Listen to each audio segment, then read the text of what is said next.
Salam dəyərli müəllimlər. Təxminən bir ay öncə ibtidai sinif müəllimlərinin təkrar, yəni ikinci dəfə sertifikasiya imtahanı təşkil olundu. Hansı ki, bu imtahanda 5 ili tamam olmuş ibtidai sinif müəllimləri iştirak etdi.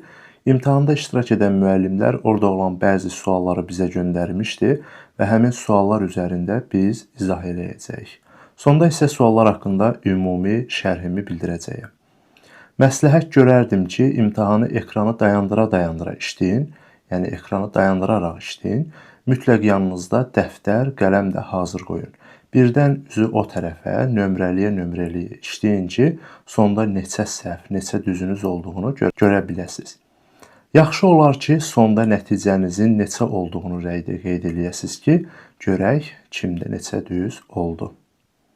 İzaha keçməmişdən öncə qeyd edeyim ki, sentyabr qruplarımıza qeydiyyat davam edir. İnşallah sentyabrda Azərbaycan dili qruplarımız açılır və siz bu qrupa qoşulub proqrama tam şəkildə hazır ola bilərsiniz.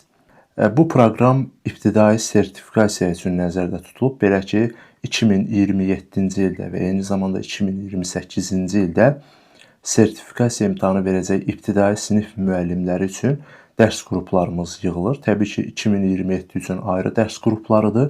2028 üçün isə, il üçün isə ayrı dərs qruplarımız yığılır. Qeydiyyat artıq başlayıbdır. Bir neçə gündür qeydiyyat başlayıb və davam eləyir. Bu qruplara qoşularaq siz də sertifikasiya imtahanına yüksək səviyyədə hazırlaşa bilərsiniz. Qeyd edeyim ki, sertifikasiya ibtidainin Azərbaycan dili proqramına nələr daxildir? İlk növbədə mövzu izahları sizlərə təqdim olunur. Hansı ki, bu mövzu izahları ətraflı şəkildə sizlərə təqdim olunur. Yəni, bütün detallar izah olunur. Fonetikadan əməli yazı nümunələrinə qədər. Bilirik ki, artıq yeni çərçivə sənədində əməli yazı nümunələri öz əksini tapıbdır. Normalara yer verilibdir və bütün bunları nəzərə alaraq mövzumuz ən sadədən ən mürəkkəbə doğru izah edilir və sadə, anlaşıqlı dildə izah edilir. Yəni, ətraflı izah dedikdə, anlaşıqlı izah dedikdə nəyi nəzərdə tuturuq? Yəni, bütün detallar ətraflı şəkildə izah olunur. Orada qaranlıq qalan hər hansı bir məqam olmur. Məsələn, deyək ki, sifətdə, sifətin isimləşməsi anlayışını biz sadəcə qrammatik göstəricilərlə deyil, yəni sifətin üzərində hal şəkilçisi, cəm şəkilçisi, nə bilim, mənsubiyyət şəkilçisi varsa o isimləşibdir. Belə bir anlayışla yox. Həmçinin üzərində qrammatik şəkilçisi olmadan necə isimləşir bunu göstəririk. Yəni, bu sadəcə bir nümunə kimi sizin diqqətinizə çatdırıram. Və yaxud da eyni köklü sözlərdən. Eyni köklü sözləri elə formada izah edirik ki, artıq sizin hər hansı bir izaha ehtiyacınız yoxdur. Tam səmimi deyirəm, yəni bu dərs qrupuna qoşulanlar çox şey əldə eləyəcəklər və eyni zamanda bu dərs qrupunun keyfiyyətinə 100% zəmanət verirəm. Yəni, təkcə eyni köklü sözü yox, yəni bütün mövzular izah olunur. Məsələn, feilin qrammatik məna növünü tapanda bu təsirsizdən yaranır, təsirli olur, nə bilim nə. Bu tipli şeylərdə vaxtınızı itirməyəcəksiniz. O qədər anlaşıqlı formada izah olunacaq ki, artıq feilin qrammatik məna növünü baxan kimi tapacaqsınız. Yəni, gözünüzü yuman kimi tapacaqsınız hətta. Hər ikisini yummayacaqsınız, sadəcə birini yumub digərini açmalısınız ki, doğru cavabı da neyniyəsiniz? Təbii ki, tapa biləsiniz. Mövzu izahlarımız bu şəkildədir, yəni bütün mövzular izah olunur. Daha sonra sizlərə bu mövzu ilə bağlı test tapşırıqları ev tapşırığı olaraq verilir. Test tapşırıqlarımız Dövlət İmtahan Mərkəzinin test toplusunda olan tapşırıqlardandır. Həmin tapşırıqlar sizlərə ev tapşırığı kimi verilir mövzu tədrisindən sonra, yəni mövzu izah edildikdən sonra. Siz gedib həmin tapşırıqları yerinə yetirib gəlirsiniz və deyək ki, məsələn, siz 23-cü sualı səhv etmişsiniz. O zaman biz təkcə 23-cü sualı deyil, bütün sualları, yəni bildiyiniz, bilmədiyiniz bütün suallar sizlərə izah olunur ki, sonradan da hər hansı bir problem çıxmasın. Və eyni zamanda bir testin bütün variantları izah olunur. Adətən belə deyək də, müəllimlər qarşıma çıxır ki, test tapşırığının şərtini oxuyur və doğru cavabı göstərib testin üzərindən keçir. Mənə görə doğru bir izah metodu deyil. Çünki müəllim həmin izahı, həmin variantı elə cavab kağızından da baxıb seçə bilər və bunun izahını da özündə müəyyən qədər də eləyə bilər. Özü üçün müəyyən qədər də izah eləyə bilər. Lazımdır ki, digər variantlar nəyə görə digər variantları götürmədi. Yəni bu məsələlər də izah olunsun ki, sonra da qabağınıza bu tipli testlər çıxanda da hər hansı bir çaşqınlıq yaşamayasınız. Yəni bu barədə bizim problemimiz yoxdur. Bütün testlər ətraflı şəkildə izah olunur, bütün variantlar izah olunur. Nəyə görə bu variantı seçdik, nəyə görə digər variantları seçmirik. Yəni bütün bunlar ətraflı şəkildə ibtidai sinif müəllimlərinə uyğun şəkildə və sertifikasiyaya ən əsası da uyğun şəkildə izah olunur. Eyni zamanda həftəlik sınaq imtahanları təşkil edirik, hansı ki bu sınaqlar həftə ərzində sizlərə tədris edilmiş mövzularla bağlı olur. Deyək ki, həftə ərzində mövzular tədris olundu və həftənin sonunda həmin mövzulardan sınaqlar təşkil olunur ki, görək müəllim həmin mövzunu hansı səviyyədə qavraya bilibdir. Bu sınaq imtahanları hər həftə təşkil olunur və ən sonda da aylıq sınaq imtahanı təşkil olunur. Bu aylıq sınaq imtahanı isə bir ay ərzində tədris edilmiş, öyrədilmiş mövzunun hansı səviyyədə başa düşüldüyünü yoxlamaq məqsədi ilə aparılır. Yəni müəllim artıq bu sınaq imtahanında iştirak etdikdən sonra o görür ki, yəni bir ay ərzində nə öyrənibdi, hansı bilikləri təkrar etməyə ehtiyacı var, hansı bilikləri daha da dərinləşdirməlidir, daha da çox oxumalıdır. Bunu da öncədən bilmiş olur. Bir şey də qeyd edeyim ki, yəni bu dərs qruplarına qoşulmazdan öncə bir dərs ödənişsiz qoşulub, iştirak edib, sınaq dərsi olaraq qoşulub baxa bilərsiniz ki, yəni bu dərslərin keyfiyyəti necədir, necə tədris aparılır və bu keyfiyyətləri görəndən sonra artıq müraciət edib ödənişli əsaslarla da qoşula bilərsiniz. Ödəniş o qədər də yüksək deyil, çox cüzi bir məbləğdir, hansı ki, indiki dövrdə o qiymətə, yəni bu qədər keyfiyyət və bu qədər proqram tərkibi heç bir yerdə təklif olunmur. Hələ ki bitmədi, yəni deməyin ki, proqramın tərkib hissəsi bitdimi? Xeyr. Proqramın tərkib hissəsi bitməyibdir, proqramın tərkib hissəsi hələ davam eləyir. Belə ki, bilirik ki, artıq yeni çərçivə sənədində mətnlər daha çox verilib. Yəni sizin qarşınıza imtahanda daha çox mətn tapşırıqları oxuyub anlama ilə bağlı tapşırıqlar çıxacaq və bunu nəzərə alaraq biz xüsusi mətn sınaqları sizlərə təklif eləyirik. Belə ki, həmin mətn tapşırıqları, deyək ki, sınaqların tərkibində təbii ki, mətnlər var, amma təkcə mətnlərdən ibarət sınaqlar da sizlərə verilir ki, yəni çərçivə sənədində verilən mövzular üzrə, məsələn, sözün sətiraltı mənasının müəyyənləşdirilməsi, mətnə uyğun başlığın müəyyən edilməsi, bu tipli, məsələn, başlıqlar verilibdir çərçivə sənədində, indi hamısını demirəm. Təbii ki, hamısına aid test tapşırıqları var. İndi onların hamısını səsləndirmirəm. Yəni onlara uyğun mətn tapşırıqları sizlərə təqdim olunur ki, yəni belə deyək də mətnlə də bağlı bilikləriniz inkişaf etmiş olsun. Adicə götürsək, mətnə uyğun hər hansı bir başlığın tapılması asan görünən bir test tapşırıqdır, amma onun o qədər çətin məqamları var ki, hansı ki, variantlarda bir-birinə bənzər adlar verilir və siz bilə bilmirsiniz ki, məsələn, bu ad hansıdır, yəni bu mətnə uyğun ad hansıdır. Ona görə də bu mətn sınaqları da sizlərə verilir ki, mətnlərlə də bağlı biliklərinizi daha da inkişaf etdirmiş olasınız. Eyni zamanda müəyyən bir mövzulardan, çətin hissələrdən quizlər sizlərə təqdim olunur ki, həmin quizlər vasitəsilə hansı mövzunun hansı hissəsində çətinlik çəkirsinizsə, həmin hissələri quizlərlə işləyib daha da möhkəmləndirirsiniz və onların hər birinin də izahı sizlərə təqdim edilmiş olur. Bunlardan əlavə sizlərin sual-cavab WhatsApp qrupu olacaq. Belə ki, həmin WhatsApp qrupunda siz müəyyən bəlli saatlarda WhatsApp qrupu məsələn 4 saat, 5 saat aktiv olacaq. Hansı ki, mövzu çərçivəsində, test çərçivəsində hansısa bir anlayışı bilmirsinizsə, hər hansı bir çətinliyiniz varsa, həmin sual-cavab WhatsApp qrupunda öz suallarınızı verə bilirsiniz və WhatsApp qrupunu kapatdıqdan sonra həmin suallara bir-bir cavab verirəm. Yəni bütün qruplara, bütün dərslərə, bütün izahlara özüm nəzarət edirəm və özüm vasitəsilə həyata keçirilir. Və kifayət qədər yüksək nəticələrim də var. İndi onlar haqqında da irəliləyən dəqiqələrdə məlumat verəcəyəm. Yəni özüm tərəfindən tədris olunur və özüm tərəfindən sual-cavab WhatsApp qrupları da cavablandırılır. Bundan tam şəkildə əmin ola bilərsiniz. Eyni zamanda Mövzularla bağlı əlavə test tapşırıqları da olur ki, əlavə test vəsaitlərindən olur bu test tapşırıqları. Yəni onları da qabağınıza çıxardıram, hansı ki bu da vərdiş tipli test tapşırıqlarıdır. Bir sözlə elə formada hazırlaşdırıram ki, belə deyək də, orta səviyyəli ixtisas müəlliminə çevrilirsiniz. Orta səviyyəli ixtisas müəllimi nə deməkdir? Yəni orta səviyyəli ixtisas müəllimi səviyyəsində bilirsiniz. İxtisas müəllimi, yəni Azərbaycan dili müəllimi səviyyəsində orta ixtisas formasında ən azından bilirsiniz. Çünki sizə ondan artıq lazım deyil. Mən bilirəm hara qədər tədris etmək lazımdır.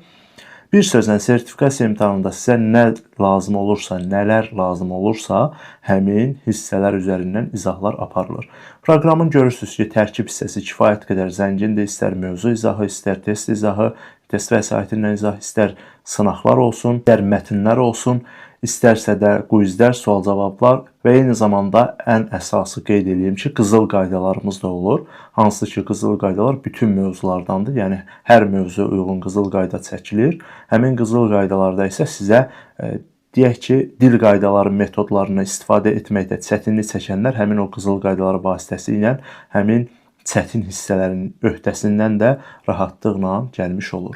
Baxın, proqramımız gördüyünüz kimi kifayət qədər zəngindir və bu zənginlik qiymətə təsir göstərmir. Qiymət aşağı, keyfiyyət isə yuxarıdır. Yəni, qiymətin aşağı olması, keyfiyyətin aşağı olması demək deyil. Gəlin elə qruplara qoşulmaq üçün əlaqə nömrəmizi ekranda göstərək. 055 623 13 03 nömrəsinə WhatsApp-da yaza bilərsiniz. Menecer sizə dərs qrupu haqqında və eyni zamanda sınaqlar haqqında da bu nömrəyə yaza bilərsiniz. Əlavə məlumat soruşmaq üçün. Həmin qrupa, demək, bu nömrəyə yazaraq dərs və sınaq qruplarımız haqqında ətraflı məlumat əldə edə bilərsiniz. Öz suallarınızı həmin nömrəyə də verə bilərsiniz. Və dərs qruplarımıza, sınaq qruplarımıza qoşulmaq üçün, demək ki, bu nömrənin WhatsApp-ına yazıb qeydiyyatdan keçə bilərsiniz. Və qeyd edeyim ki, qeydiyyat başlayıb və hal-hazırda da davam eləyir. Bəlli sayda müəyyən qruplar açılandan sonra qeydiyyat dayandırılacaq. Yəni, yaxşı olar ki, vaxtında qeydiyyatdan keçib hazır qalasınız. Aylıq ödəniş isə ayda 20 manatdır. Yəni, aylıq 20 manat ödəniş etməklə siz bu qrupa qoşulursunuz. Proqram təxminən 5 ay davam edir, lakin təkrar qruplarımız da olur ki, hansı ki, bunu da istəyirik ki, imtahana qədər daha da möhkəmləndirə bilək. Ona görə də təkrar qruplarımıza da yenidən qoşulub, təbii ki, könüllü əsasla qoşulub, təkrar eləyə bilərsiniz öyrəndiklərinizi və hər ay 20 manat ödəniş etməklə də siz bu dərs qruplarında iştirak eləyə bilərsiniz. Tam səmimi deyim, yəni bu 20 manat götürsəz təkcə sınağın ödənişidir. Nəyə görə? Çünki sınaqlar o qədər keyfiyyətli formada tərtib olunur, o qədər gözəl izahları verilir ki, yəni bu ödəniş çox cüzidir. Sadəcə sınağın ödənişini etməklə siz həm dərs qrupunda iştirak edirsiniz, həm də yəni bu ödəniş təkcə sınaq üçün nəzərdə tutulmayıb. Aydın məsələdir ki, dərs qrupunun ödənişidir. Sadəcə bunu demək istəyirəm ki, yəni ödəniş o qədər aşağıdır ki, sanki siz sınağın ödənişini edirsiniz və dərsdə də iştirak edirsiniz. Yəni ona bənzəyir. Yəni bu 20 manat ödəniş bütün paket üçündür. Yəni tamamının, bütününün, hamısının izahı üçün nəzərdə tutulubdur. Yəni mövzu, test, sınaq hamısı bunun içindədir. Yəni sadəcə ayda 20 manat ödəniş eləməklə siz bu qruplara qoşulursunuz və hər ay ödəniş etdikcə də proqramı irəlilədirsiniz, yəni qabağa gedirsiniz, müxtəlif mövzuları görürsünüz, müxtəlif mövzu izahlarını, qızıl qaydaları, test tapşırıqlarını, sınaqları və s. əldə etmiş olursunuz. Və imtahana yaxın YouTube kanalı üzərindən müxtəlif canlılar da həyata keçirilir. Yəni, bir sözlə proqramın tərkib hissəsi çox zəngindir. Bunun üçün ən azından bu nömrənin WhatsApp-ına yazıb, ətraflı şəkildə məlumat əldə eləyə bilərsiniz. Qeyd edeyim ki, yəni biz illərdir sertifikasiya imtahanını ibtidai sinif müəllimlərini hazırlaşdırırıq. Adicə 2023-cü ildə bizim 5000-dən çox ibtidai sinif müəllimi yəni bizlə hazırlaşmışdı və onlardan çoxu, yəni 3000, 4000-nə qədəri uğur qazandı. Uğur qazanmayan müəllimlər də təbii ki, içində var idi, hansı ki, onlar dərslərdə tam iştirak etməmişdilər, sadəcə olaraq sınaqlar qrupundaydılar və çox səthi və gözcü yanaşırdılar və ona görə belə bir hal baş verirdi. Amma o 5000-dən 3000-i 25 sualdan 25 sual Azərbaycan dili yazmışdı, hansı ki onlar mənim dərs qrupumdaydılar və onların nəticələrini də həmçinin biz Instagram üzərindən paylaşmışıq və çalışacağam ki, ekranda da onun həmin nəticədən ən azından müəyyən bir hissə göstərim. 60 bal toplayan var idi, 59'larımız, 58'lərimiz, 51'dən yuxarı toplayan kifayət qədər çox müəllim var idi. Həmçinin 2024-də, 25-də və bu il 26-da da yüksək nəticələrimiz oldu. Onları da çalışacağam ki, Instagram üzərinə ən azından paylaşım. Belə. Yəni, yüksək nəticə əldə etmək üçün bu qruplara qoşulub, yüksək səviyyədə hazırlaşa bilərsiniz. Çox yordum, yəni artıq başlayaq testlərimizin izahına. Belə, başlayaq indi izahlarımıza. Baxın, bu izahları biz Word üzərindən yox, sayt üzərindən təqdim edirik. Hansı ki, sayt üzərindən sayt elə imtahanda gördüyünüz modelə uyğundur. Belə ki, imtahanda necə ki, vaxt geriyə sayır, burada da geriyə sayacaq. Bitir düyməsinə vuran kimi nəticə dərhal ekrana gəlir. Həmçinin burada da elədir. İndi baxaq, imtahanı əldə et düyməsinə vururuq və imtahan haqqında məlumatlar verilibdir, qaydalar verilibdir və imtahana başla düyməsinə vuran kimi geriyə saymaq başladı. Fikir verirsiniz. Baxın, geriyə saymaq başlayıbdır. Bitir düyməsi onun yanındadır və həmçinin suallara bax düyməsi də buradadır. Yəni, Azərbaycan dili üzrə suallardır. Başlayaq birinci sualın izahından. Birinci sualda soruşur ki, hansı sözdə şəkilçi fərqli tələffüz olunur? Baxın, sözün özündən söhbət getmir ha. Şəkilçinin fərqli tələffüz olunmasına söhbət gedir. A variantında kəpənək, baxın, ç, x üstü ştrix əvəzlənməsi baş verdi. Burada şəkilçilər fərqli tələffüz olunmur. Elə lər olduğu kimidir, in də olduğu kimidir. Ona görə A variantını götürmürəm. Deyə bilərsiniz ki, axı orada k, x üstü ştrix əvəzlənməsi baş verdi. Fərqli məqam var, yəni fərqli tələffüz var. Burada şərtdə qeyd edilib ki, şəkilçi fərqli tələffüz olunsun. Ona görə də kəpənək sözün kökü olduğuna görə bu variantı götürmürəm. Balıq sözü balıq formasında, yəni qıx əvəzlənməsi baş verir, amma lar və da şəkilçisi fərqli tələffüz olunmur. Sözün kökü balıq hissəsidir, yəni kökdə olan samit fərqli tələffüz olundu. Ona görə bu variantı da götürmürəm. Kələm sözündə hər hansı bir problem yoxdur, amma dən şəkilçisi kələmdən formasında tələffüz olunur.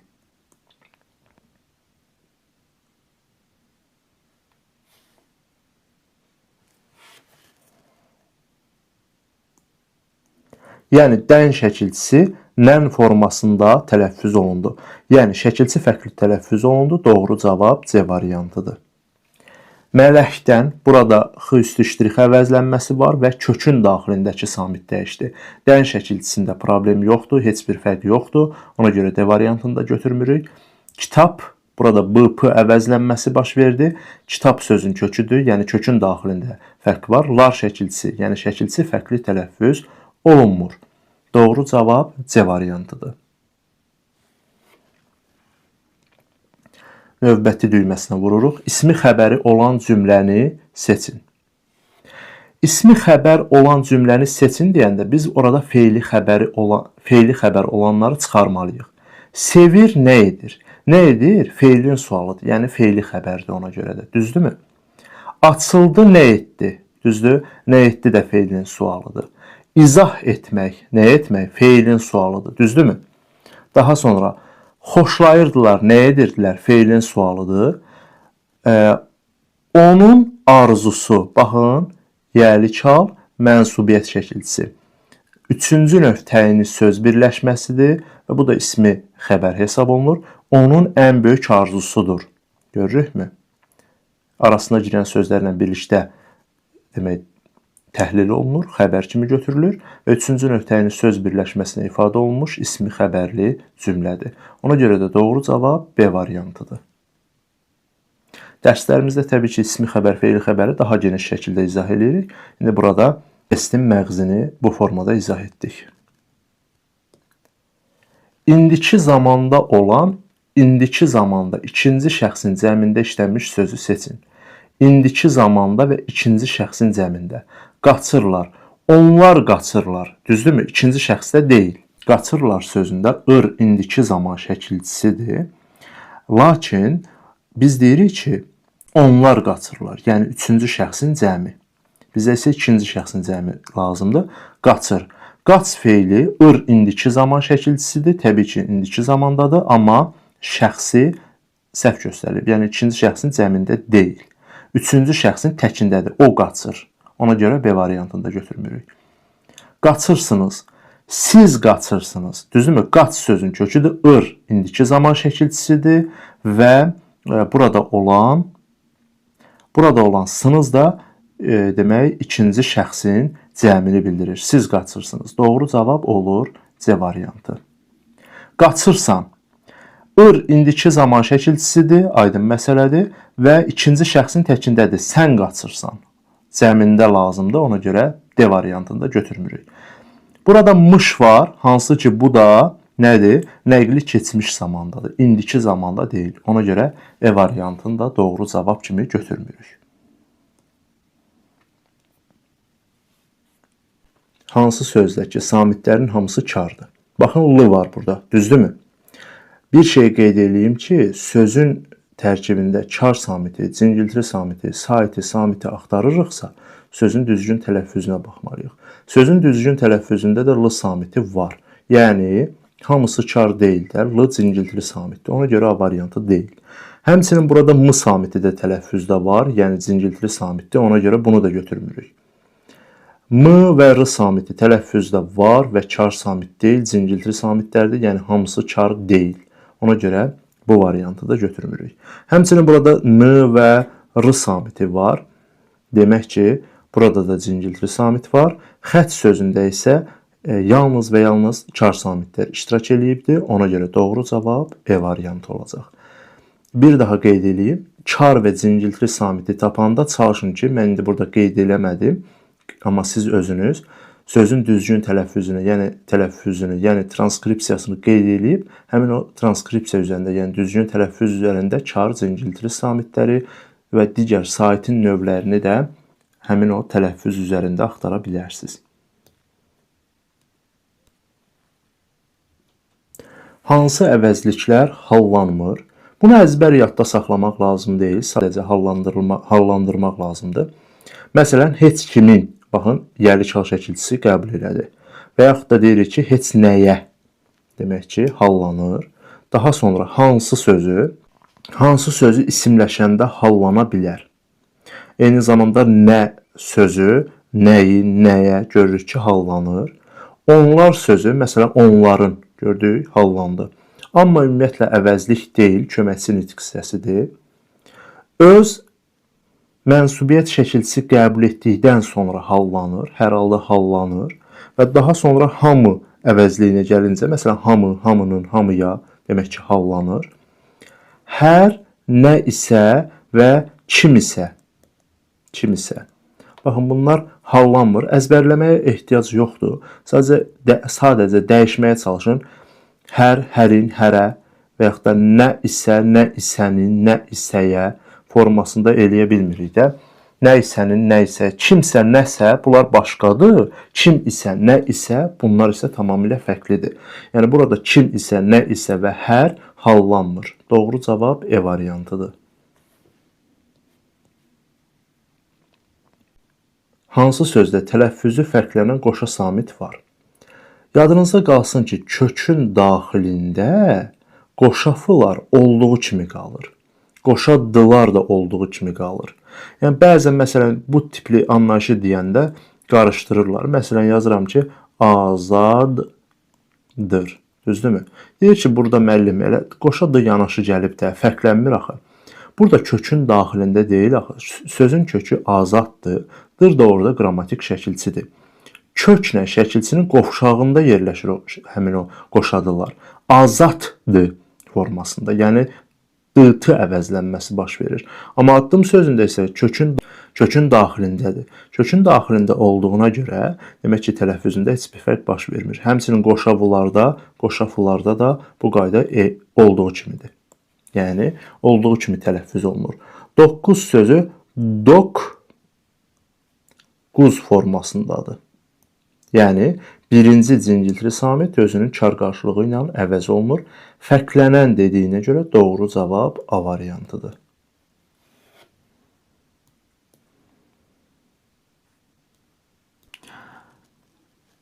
İsim və feil kimi işlənə bilən amonimləri müəyyən edin. Elə C variantına baxaq. Yol sözü. Getdiyimiz yol, bir də var ki, saçı yolmaq. Getdiyimiz yol isimdir, saçı yolmaq isə feildir. Həm isim, həm də feil kimi düşünüldü. İnsanın üzü bu anlamda isimdir, üzmək isə feildir. Demək ki, həm isim, həm də feil kimi işlənə bildi. Ona görə doğru cavab olacaq C variantı. Az sözü. Az say və feil ola bilər. Məsələn, az bir şey, az adam. Burada artıq nə olur? Təbii ki, say. Var ki, məsələn, azmaq artıq burada feil olacaq. Toy sözünə gəlincə, toy isə amonim deyil. Yəni, amonim kimi işlənmir. Ona görə A variantını çıxırıq. Arı sözü. Arı sözünü biz amonim kimi işlədə bilmirik. Bit sözü. Bit sözü məsələn, bitirmək anlamında, bitmək anlamında. Bir də var ki, məsələn, bir bit.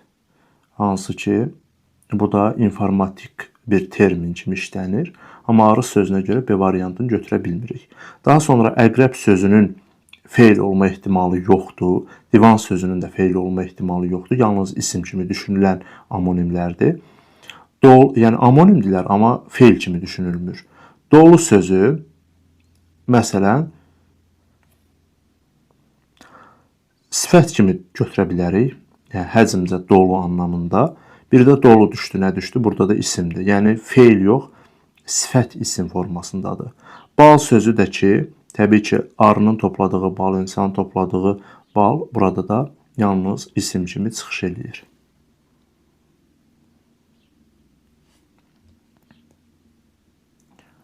Hansı sözlər həm say, həm də zərf kimi işlənə bilər? Bir qədər sözü. Məsələn, deyə bilərik ki, bir qədər kitab. İsmə aid olduğuna görə say kimi işləndi. Bir qədər danışdı. Burada isə zərf kimi işləndi. Çox sözü. Çox adam demək saydı. Yəni, burada adam isminə aid olduğuna görə çox danışmaq. Burada çox sözü zərfdir. Doğru cavab A variantı olacaq.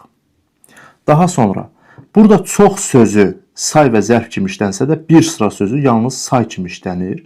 Ona görə bunu çıxırıq. Məsələn, bir sıra məsələlər. Az sözü, belə deyək, zərfə aid olanda, feylə aid olanda zərf kimi işlənir, ismə aid olanda say kimi işlənir. Amma 50-ci yalnız sıra sayıdır. İnci şəkilçisi vasitəsilə müəyyən miqdar sayı üzərinə inci şəkilçisi artırmaqla sıra sayı yaratmışıq, yalnız saydır. Xeyli sözü, məsələn, xeyli adam desəm say olar, xeyli danışdı desəm zərf olar. Amma bir sözü isə yalnız zərf kimi düşünülür. Eyni sayın təkrarı ilə yaranan zərfdir. Daha sonra bir neçə sözü də həmçinin yalnız say kimi düşünülür. Ona görə E variantı da doğru cavab deyil. Cümləni sintaktik təhlil eləyin. Ehtiyatlı ol cümlənin xəbəridir. Nə zaman özünə dost seçərkən tərkib yaradıbdır. Arkən, ərkən burada. Yəni, zərflidir. Nə zaman sualına cavab verdiyinə görə də zərfli kimi götürdük.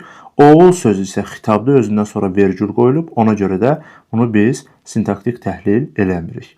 Yəni, zərfli və xəbər işlənibdir. Doğru cavab C variantıdır.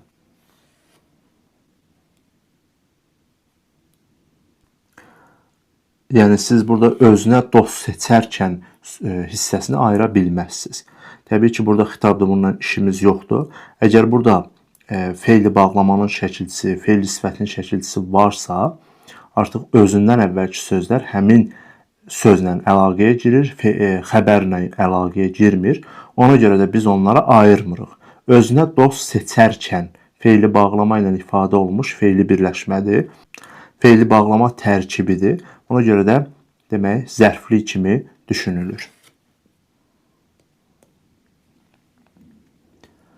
Cümləni oxuyun, vergülün sayını tapın. Elm, bilik, baxın fasilə var, intonasiya var. Ona görə də elm, vergül, bilik o qədər böyükdür ki, 2-dən sonra vergül, insana hər şeyi vergül, hətta fiziki cəhətdən necə qocaldığını da unuttura bilir.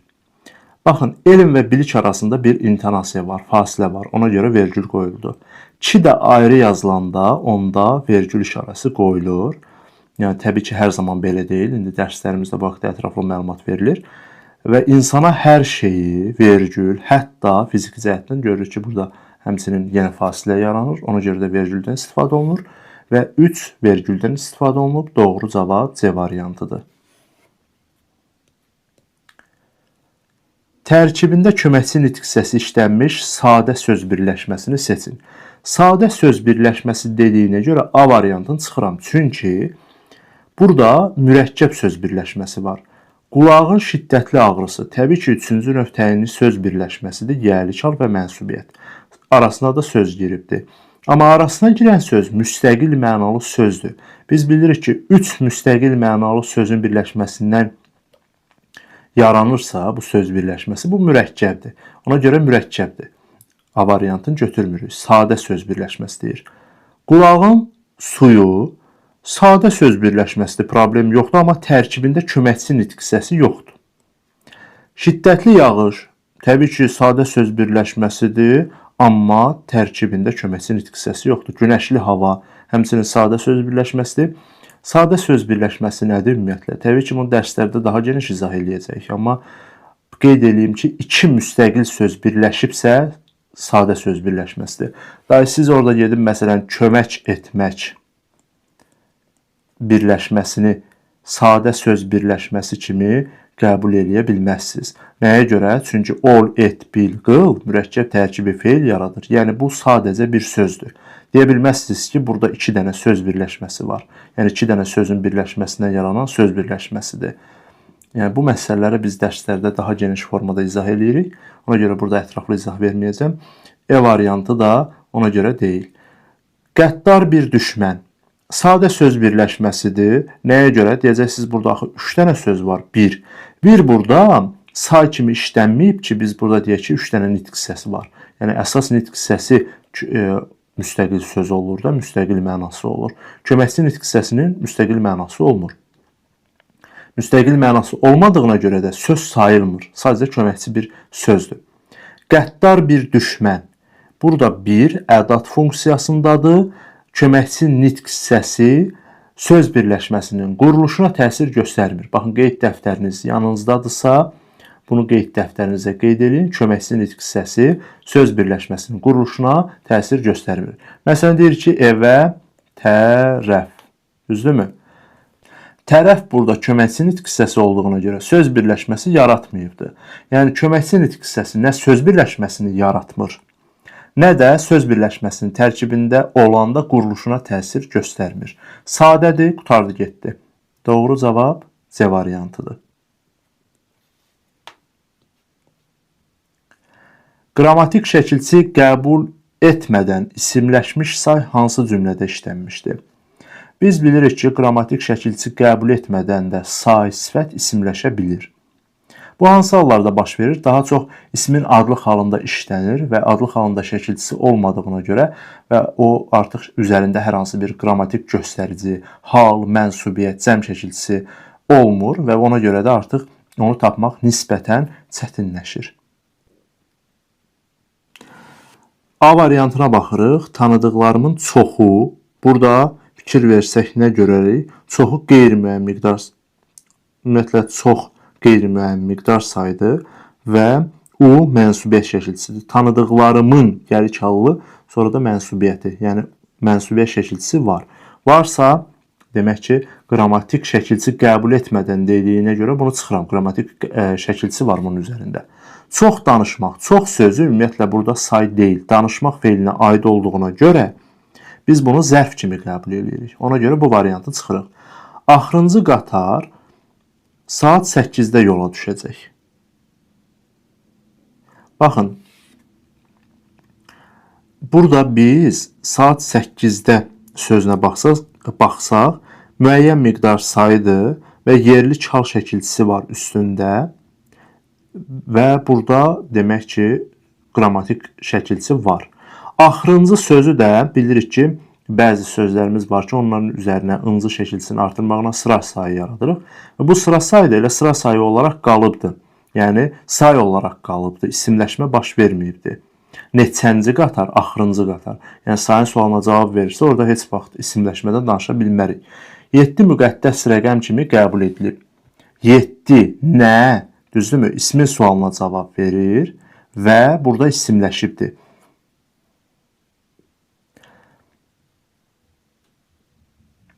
Və yadınızda qalsın ki, özündən sonraki ismi bərpa eləyə biliriksə, demək ki, orada isimləşmə var. 7 rəqəmi, baxın, rəqəm ismini artırdım. 7 rəqəmi müqəddəs rəqəm kimi qəbul edilib. Yəni, burada rəqəmi sözü itibdir və avtomatik olaraq isimləşibdir. Məsələn, deyir ki, belə bir nümunə çəkək. Yaşlı adamlar sıraya düzüldü. Düzdürmü? Və burada görürük ki, yaşlı elə sifətin sualına, hansı adamlar, düzdürmü? Sifətin sualına cavab verir, yəni isimləşməsi yoxdur. İndi biz bu cümləni yazsaq ki, yaşlılar sıraya düzüldü. Düzüldü. Baxın, adamlar adam ismini itirdi, üzərində olan lar şəkilçisini apardı yaşlının üzərinə. Yəni, sifət özündən sonraki ismi itirib, onun xüsusiyyətini daşıyırsa, onun xüsusiyyəti cəm şəkilçisi ola bilər, hətta onun bir neçə xüsusiyyətini daşıya bilər. Bayaqları yaşlı adamlar, hansı adamlar deyirdi, amma yaşlılar sıraya düzüldü. Kimlər? Düzdürmü? İsmin sualına cavab verdi. Həm ismin sualına cavab verir, həm də üzərində cəm şəkilçisi var. Ona görə də bu isimləşmiş hesab olunur. Yəni, sifət özündən sonraki ismi itirərsə, onun sualına cavab verərsə isimləşmiş hesab olunur. Və yaxud da özündən sonraki ismi itirib, onun xüsusiyyətlərini, cəmini, halını, mənsubiyyətini, fərqi yoxdur, üçünü də və yaxud da birini də qəbul edərsə, o zaman yenə də isimləşmiş hesab olunur. Ona görə doğru cavab D variantıdır. 1000 illərdir ki, baxın, 1000 burada elə say olaraq qalıbdır. Yəni, burada heç bir problem yoxdur. Müəyyən miqdar saydı həmçinin. Ona görə bu variantla da işimiz yoxdur.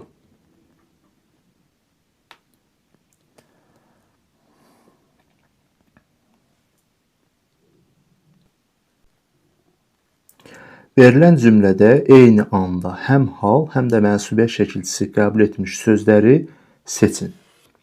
Eyni anda həm hal, həm mənsubiyyəti qəbul etməlidir. Yəni, yalnız üzərində hal varsa, yalnız üzərində mənsubiyyət varsa, o halda götürməyəcəyik. Molla Nəsrəddinin jurnalı, görürük ki, burada mənsubiyyət şəkilçisi var. Jurnalının əsərləri. Demək ki, burada bu mənsubiyyətdir, bu haldır. Jurnalının əsərləri. Molla Nəsrəddin jurnalı, jurnalının əsərləri. Demək ki, həm hal, həm mənsubiyyət var. Bu biri. Sonra, jurnalının əsərləri, mənsubiyyət, əsərlərinin cildi, demək ki, burada həm hal, həm mənsubiyyət var. 2 dənə görürük biz burada. Həm mənsubiyyətdir, bu da həm də haldır. Əsərlərinin cildi, cildi. Cildi nə ə? Ə də burada yönlükar şəkilçisidir. Əsərlərinin cildi mənsubiyyət, ə də yönlükar şəkilçisi. 3 ədəd, 3 dənə. Sonra ədibin, baxın, ədibin burada hal şəkilçisi var, amma mənsubiyyət şəkilçisi yoxdur, ona görə götürmürük. Sonra üslubunun səciyyəvi cəhətləri, publisistik üslubunun cəhətləri, görürükmü? Həm hal, həm də mənsubiyyəti var. Ona görə bunu da götürürük. Xüsusiyyətləri, maarifçilik ideyaları və cəmiyyətin problemləri, burada hal şəkilçisi var, mənsubiyyət yoxdur. Cəmiyyətin problemləri, mənsubiyyət, problemlərinə hal şəkilçisi. Baxın, yerli çallı sözdən sonra gələn mənsubiyyət və üzərində də yönlük hal şəkilçisi. Demək ki, həmçinin bu sözdə götürürük. 1, 2, 3, 4, bu da 5.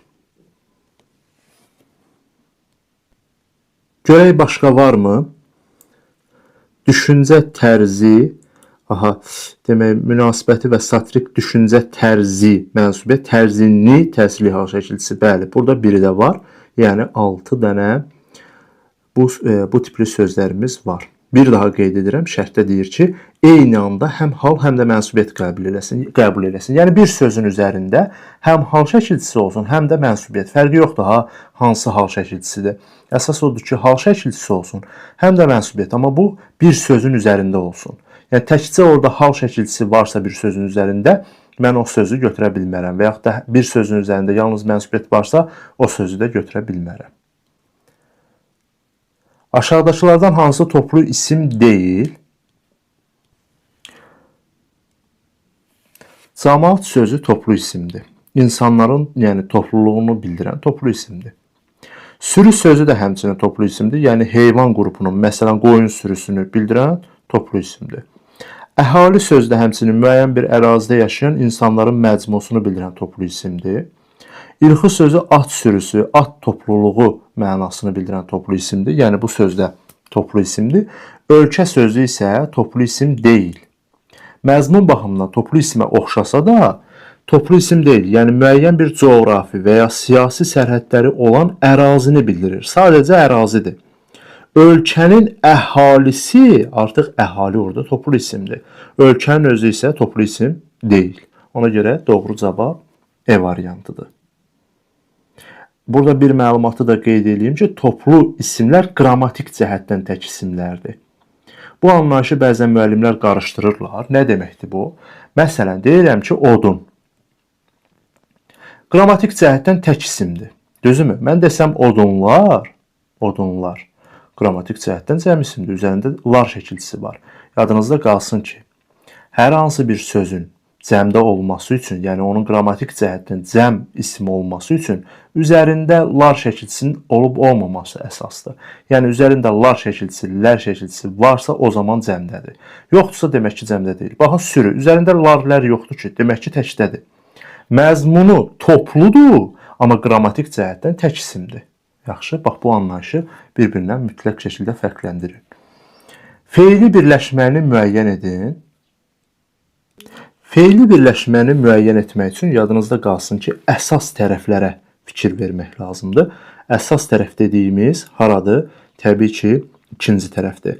Kənddə yaşamaq, məsələn, birləşməsinə baxaq. Kənddə yaşamaq, əsas tərəf yaşamaq sözüdür. Düzdürmü? Yaşamaq. Maq burada məsdər şəkilçisidir və feili birləşmədir. Ona görə doğru cavab olacaq B variantı. Yəni, ikinci tərəfə fikir veririk, əsas tərəfə. Əsas tərəf əgər məsdər, feil sifət, feili bağlama ilə ifadə olunubsa, feili birləşmədir. Qutardı getdi. Arzusu üzərində biz nə məsdərin, nə feili sifətin, nə də feili bağlamanın şəkilçisini görmürük. Burada aslı tərəfdən maq şəkilçisi var. Aslı tərəf birləşmənin növünü müəyyənləşdirmir. Yəni, onu feili birləşmə eləmir. Yaşamaq arzusu burada ismi birləşmə kimi düşünülə bilər, amma feili birləşmə deyil. Yatmış körpə, həmçinin ismi birləşmədir. Birinci tərəf feil sifətlə ifadə olunub. Əsas tərəfə fikir vermək lazımdır. Körpə burada feil sifət deyil ki, ona görə feili birləşmə deyil. Ağacın yarpağı, üçüncü nöqtənin söz birləşməsidir. Hər iki tərəf ümumiyyətlə isimlə ifadə olunub və burada ümumiyyətlə məsdər, feil sifət, feili bağlamanın şəkilçisi görünmür. Kömək etmək. Baxın, burada ümumiyyətlə deyə bilərsiniz ki, burada maq var, burada da maq var. Heç bir problem yoxdur ki. Problem var. Problem oradadır ki, burada ol, et, bil, qıl köməkçi sözləri var. Baxın, et. Düzdürmü? Et varsa, demək ki, orada artıq biz müstəqil sözlə söhbət eləyə bilmirik. Kömək etmək birlikdə bir sözdür. Yəni, birləşmə deyil, sadəcə bir sözdür və sadəcə bir sözü birləşmə kimi götürə bilmərik. Adından da məlumdur ki, həmin söz ən azı iki müstəqil mənalı sözün birləşməsindən ibarət olmalıdır. Kömək etməyə bağlı olduğuna görə müstəqil söz deyil, bir sözdür, ona görə E variantını da götürmürük. İsmi birləşməni müəyyən edin. Bu arada kanalımıza abone değilsinizsə kanalımıza abone olup bildirişləri aktiv edin. Baxın, nə qədər çox abunə olarsınızsa, yəni daha çox paylaşarsınızsa, daha çox abunə gələrsə, biz də sözümüzü tutarıq. Təbii ki, daha çox sizlərə dəstək olmağa çalışarıq. Sertifikasiya imtahanına qədər daha çox videonu kanalımıza yerləşdirmiş olarıq. Ona görə də əgər video sizlərə faydalı olarsa, videonu bəyənib, öz dəyərli şərhlərinizi bizə bildirməyi unutmayın.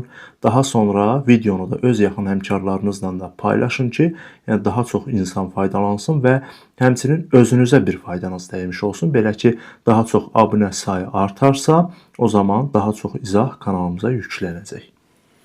İsmi birləşməni müəyyən edin. Enli kürək, bax variantlarda belə sözlər verilib, hansı ki bunlar ümumiyyətlə birləşmə deyil. Enli kürək, uzun boylu. Bunlar mürəkkəb sifətlərdir, mürəkkəb sözlərdir. İki sözün birləşməsidir. İki sözün birləşməsi adətən belə bir anlayış var da. İki müstəqil mənalı sözün birləşməsi varsa, orada söz birləşməsindən danışmaq olar. Var, iki müstəqil mənalı söz birləşib, amma bir-birinə birləşib də artıq mürəkkəb söz olub. Ayrı yazılmalıdır ki, onu birləşmə kimi götürək. Ona görə bunları çıxırıq. Bulaq suyu. Bulaq suyu ismi birləşmədir. Doğru cavab C variantıdır. Yəni hər iki tərəfi isimdir və birinci növ təyinli söz birləşməsidir. Sənin yazdığın. Burada birinci tərəfdə yəli çal var. Burada mənsubiyyət var. Mən gedim bunu, feili mən bunu götürüm. İsmi birləşmə. Burada yanlışlıq eləyərsiniz. Nəyə görə? Dıq üstəgəl mənsubiyyət varsa, dıq üstəgəl mənsubiyyət varsa, onda siz onu ismi birləşmə yox, feili birləşmə götürəcəksiniz. Yəni, burada siz dığı əsas götürəcəksiniz. Yəni, feili sifətin şəkilçisi. Nəyə görə? Çünki dıq üstəgəl mənsubiyyət şəkilçisi daşlaşmış şəkilçisidir, bir-birindən ayrılmır. Ona görə də biz bunu götürürük feili birləşmə. İsmi birləşmə deyil. Amma yazsaydı ki, məsələn, deyir ki, sənin oxumağın. Müəllim, bəs burada da yəli çal şəkilçisi var, mənsubiyyət var. Mən bunu da mı feili birləşmə götürüm? Yox. Burada məsdərin əsas olmasını götürməyəcəksiniz. İkincisinə, yəni mənsubiyyətə baxacaqsınız və üçüncü növ təyinli söz birləşməsi götürəcəksiniz. Bu qayda yalnız aiddir dıq üstəgəl mənsubiyyətə. Bax, dıq üstəgəl mənsubiyyət daşlaşmış şəkilçisidir və feili sifətin şəkilçisidir. Ona görə bunu görəndə deyin ki, feili sifət yəni feili sifətin şəkilçisidir və feili birləşmədir. Kitab oxumaq. Həmçinin bu da feili birləşmədir. Çünki ikinci tərəfə məsdərlə ifadə olmuş, əsas tərəfə məsdərlə ifadə olmuş feili birləşmədir. Əks mənalı sözləri müəyyən edin. A variantında çirkin, çirkli sözləri verilib. Çirkin, çirkli sözləri nəinki əks mənalı, heç yaxın mənalı sözlər deyil. Yəni məzmun, məna baxımından bir-birinə fərqlənir. Yaş, quru sözü, yaş islanmış anlamındadır. Quru sözü isə artıq onun əksi olaraq qurumaq anlamındadır. Demək ki, burada doğru cavab elə B variantı olacaq. Dava, dərman sözlərinə gəlincə, dava elə dərman anlamında işlənə bilər. Yəni, yaxın mənalı söz kimi işlənə bilər. Ona görə C variantını götürmürük. Əksi mənalı söz lazımdır. Qaçmaq, qaçmamaq. Yadınızda qalsın ki, bir söz verilibsə, digəri onun inkarıdırsa, baxın, inkar şəkilçisi ma var. Qaçmaq, qaçmamaq, gəlmək, gəlməmək, getmək, getməmək. İnkarı varsa, o onun əks mənası deyil. Yəni, inkarda olan sözü əks mənalı söz kimi düşünə bilməzsiniz. Şirin, şəkər sözlərinə gəlincə, bu sözlər bir-birinə əks mənalı deyil. Həmçinin bunları siz sinonim kimi də düşünə bilməzsiniz. Çünki şirin meyvə, necə meyvə? Burada şirin sözü sifətdir, şəkər sözü isə isimdir. Bir sözün də yaxın mənalı olması üçün təkcə məna yaxınlığı yox, həm də qrammatik tələb ödənməlidir. Yəni, nitq hissəsi baxımından da eyni olmalıdır. Həm sinonimlər, həm də antonimlər nitq hissəsi baxımından eyni olmalıdır. Burada nitq hissəsi fərqli olduğuna görə nəinki antonim deyil, ümumiyyətlə sinonim də deyirlər. Və əks mənalı sözlər haqqında qeyd dəftərinizə qeyd edə bilərsiniz ki, bir söz, hansısa bir sözlər verilibsə, o sözlər məzmun baxımından bir-birinə əks görünsələr də, nitq hissəsi baxımından fərqlidirsə, demək ki, antonim deyillər. Demək ki, əks mənalı sözlər deyillər. Ola bilər ki, məzmununda bir-birinə yaxınlıq var, Amma nitq hissəsi fərqlidir. Demək ki, antonim deyil. Orada artıq düşünmək lazım deyil. Hansı cümlədə ikinci dərəcəli üzvlər, hansı cümlədə ikinci dərəcəli cümlə üzvləri işlənməyib? İşlənməyib deyir, düzdürmü? Elə diqqətimi B variantı çəkdi. Açıldı nə qapı? Mübtəda xəbər. Doğru cavab B variantıdır. İkinci dərəcəli cümlə üzvü yoxdur. Oxudum, nə etdim? Xəbər. Nəyi oxudum? Kitabı. Nəyi sualı? Tamamlığın sualıdır. Və təyin də onu, yəni tamamlığa da aid ola bilir. Maraqlı. Necə kitab? Maraqlı kitab. İkinci dərəcəli üzvlər təyin, tamamlıq var. Ona görə A variantını götürmürük. Əli dərslərini yaxşı oxuyur. Baxın, oxuyur nə edir? Kim? Əli. Nəyi oxuyur? Dərslərini. Necə, nə tərzdə oxuyur? Burada da yaxşı cümlənin zərfliyidir. Yəni tamamlıq da var, həmçinin zərflik də var. Demək ki, burada ikinci dərəcəli üzvlər var. Payızda yarpaqlar saralır. Saralır nə? Yarpaqlar. Hansı nə zaman? Payızda. Baxın, zərflik var. Demək ki, ikinci dərəcəli üzv var. Uşaqlar həyətdə oynayırdılar. Oynayırdılar. Kim? Uşaqlar. Harada? Həyətdə. Düzdürmü? Zərflidir. Zərfliyin sualına cavab verdi. İkinci dərəcəli üzv var. Doğru cavab B variantıdır.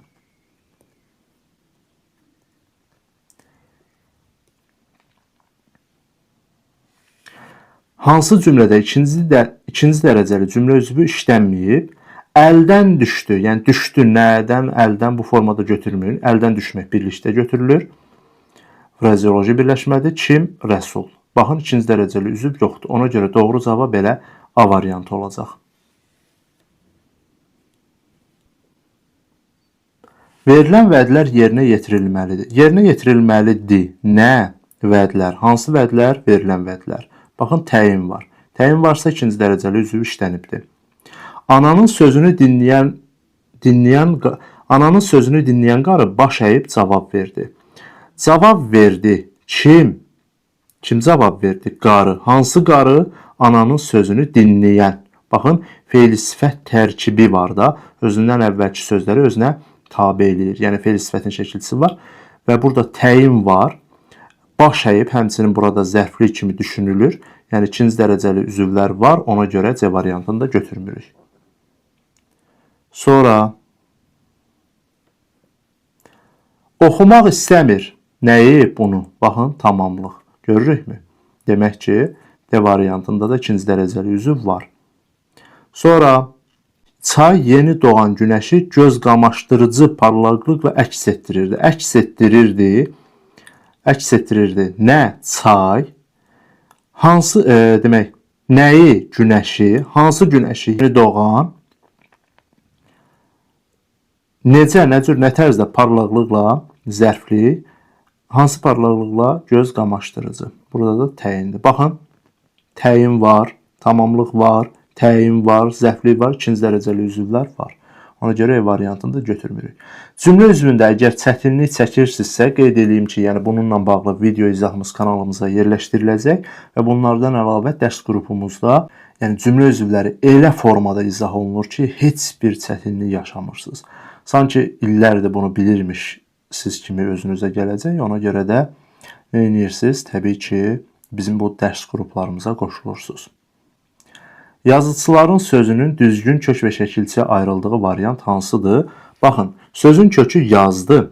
Bu hansı yazdı? Təbii ki, yazmaq olan yazdı, yoxsa yaz fəsli anlamdadır. İndi yazıcı ilə o fəsil arasında yaxınlıq olmaz ki, demək ki, yazmaqdır. Daha sonra yazı, ö leksik, yazıcı, ç leksik, lar qrammatik, ında qrammatik, yəni cəm şəkilçisi və hal şəkilçisi qrammatik şəkilçilərdir.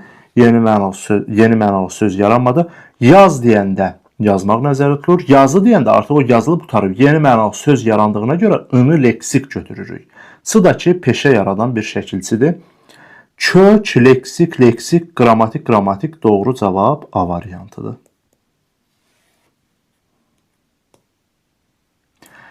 Əşyanın adını bildirən eyni köklü sözləri müəyyən edin. Əşyanın adını bildirən, yəni isim olan eyni köklü sözləri istəyir bizdən. Düzdürmü? Yəni söhbət nədən gedir? Sözün kökü isim olmasına, eyni köklü sözün özünü dediyinə görə, demək ki, o yaranandan sonra eyni nitq hissəsi anlayışını deyir. Yadınızda qalsın ki, eyni köklü sözlərin kökləri mütləq eyni nitq hissəsi olmalıdır. Amma yaranandan sonra həm eyni, həm də fərqli nitq hissəsi ola bilər. Yar sözün köküdür. Hansı ki, yarırsan, yara əmələ gəlir. Yara oldu isim, yəni başlanğıc forma oldu isim. Yarmaqdan yarıq əmələ gəldi. Yenə yarmaq feilindən, yəni kök feildir, amma başlanğıc forma isimdir. Yarıq nə? Yarmaq feilindən yarğan əmələ gəldi. Baxın, yarğan da yenə isimdir. Yarğan nə? Düzdürmü? Baxın, əşyanın adını bildirdi mi? Üçü də bəli. Yəni yaranandan sonra isim oldular və eyni köklü sözdürmü? Bəli. Hardan bilirəm? Kökləri yarmaq feilidir, yəni eyni anlayışı ifadə eləyir, eyni nitq hissəsidir və tərkiblərində leksik şəkilçi bir dənə də olsun var, demək ki, eyni köklü sözdür. Doğru cavab A variantıdır. B variantını yazanlar yanlışlıq eləyib. Belə ki, gül sözün köküdür, çü leksikdir. Gül sözün köküdür, üstan leksikdir. Bunlar bir-birindən eyni köklüdür.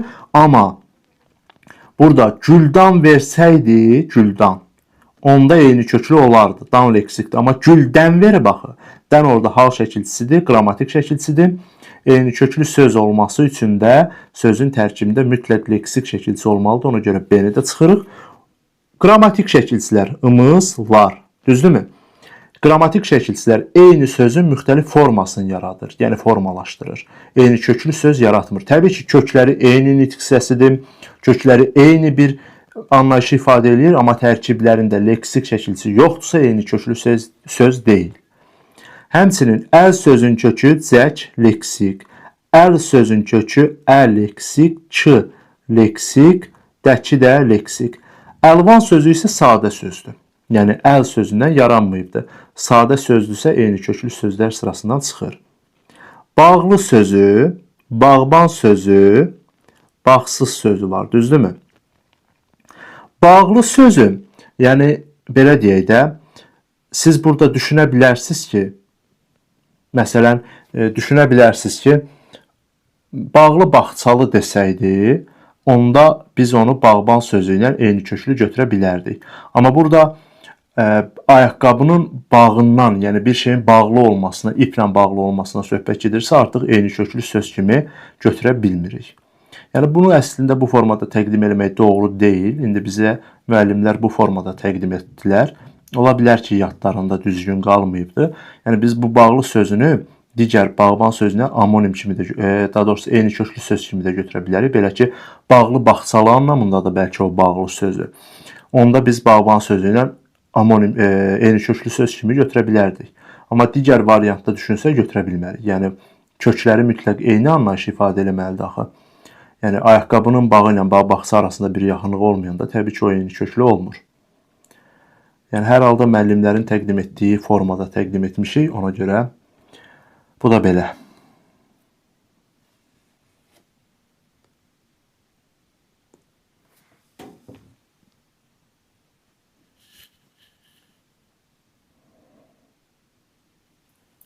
Bitir düyməsinə vurdum, çünki 32 saniyəm qalıb. Yəni mən burada izah eləyirəm. Ona görə vaxt bu qədər tez keçir.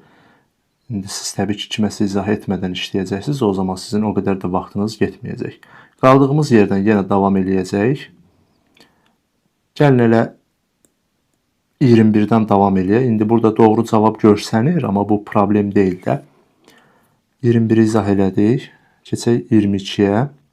Baxın, testi işləyəndən sonra fikir verin. Doğru cavablar görsənir. Baxın, yəni doğru vurubsuzsa artıq doğru cavab ekranda nə edir? Təbii ki, görsənir. Baxın, belə. Bu formada görsənir. Kifayət qədər gözəl bir saytdır. 22-də qalmışıq. Baxın, dostunun çətin anlarında göstərdiyi bu fədakar davranış hamı tərəfindən böyük rəğbətlə qarşılandı. Bunu qeyd edeyim ki, bu sualdan sonraki hissələri özümüzdən əlavə etmişik. Yəni müəllimlər mətnləri yadlarında saxlaya bilməmişdilər. Amma qeyd etmişlər ki, 4 mətn tapşırığı onlara təqdim olunub. İndi hər halda biz özümüzdən müəyyən qədər çalışmışıq ki, mətnlər əlavə eləyək ki, yəni test tamam formada təqdim olsun, yəni tam formada təqdim olsun qarşınıza. Fədakar sözünü hansı sözlə əvəz etmək olar? Canıyanan götürülüb, doğrudur. Yəni fədakar davranış, canıyanan davranış. Laqeyd demək deyil. Fədakar insan laqeyd yanaşmır. Etinasız, yəni ki, yenə laqeyd formada yanaşmır. Maraqsız da deyil. Hazır cavab başqa bir anlayışdır. Canıyanan, yəni təsübkeş formada davranışdır. Doğru cavab B variantıdır. Növbəti mətnin izahına baxırıq. Demək, mətndə nömrələnmiş və fərqləndirilmiş hansı sözü qarşılığı ilə əvəz etmək olmaz? Şərqə günçxana, bəli, şərqə sözü günçxana demək olar. Qərbə də gün batana demək olar.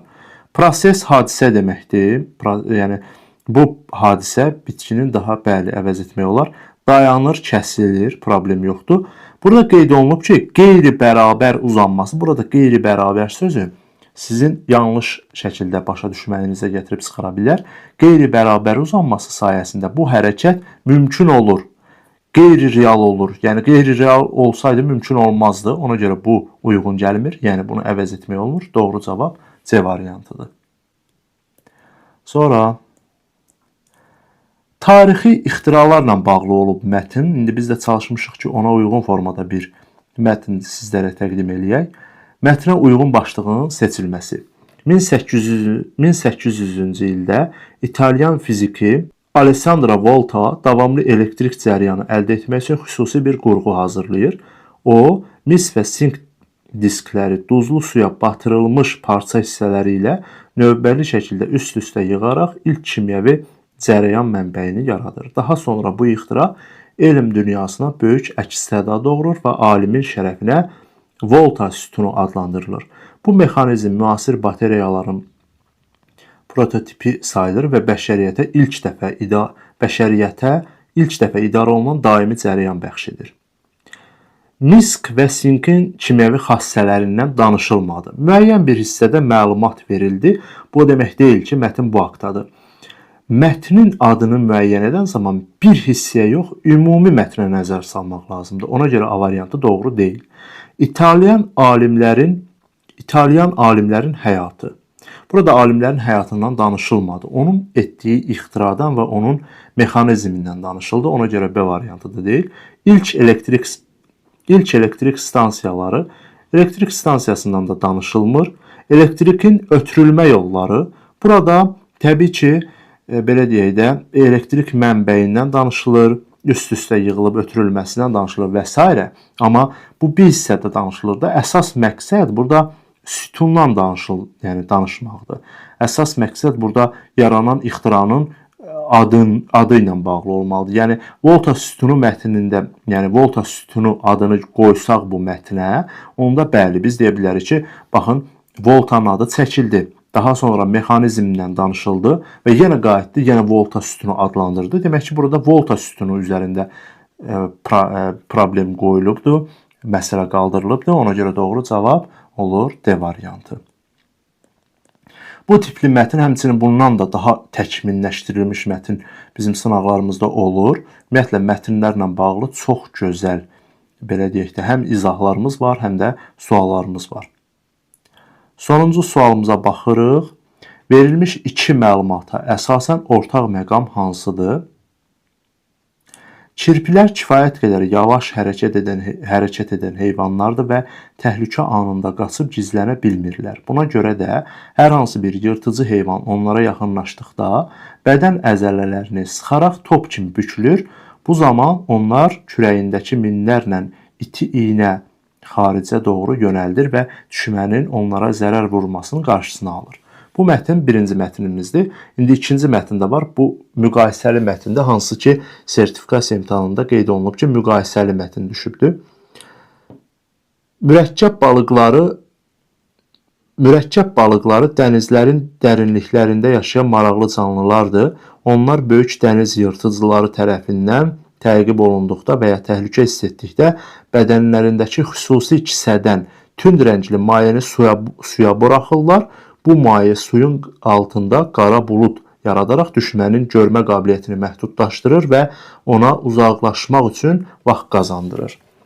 İndi ortaq məqamı soruşur bizdən və C variantını götürüb doğru cavab kimi heyvanların düşmənlərdən qorunma üsulları. Bəli, ortaq məqam təbii ki, onların ortaq məqamı kimi hər ikisi tikanlardan istifadə etməsə də, düşmənlərdən qorunma üsullarından bəhs etdiyinə görə ortaq məqam kimi götürə bilərik. Heyvanların qidalanma forması, qidalanmasından danışılmadı. Canlıların su mühitinə uyğunlaşması, birinin su mühitindən danışdı, amma digərinin yox.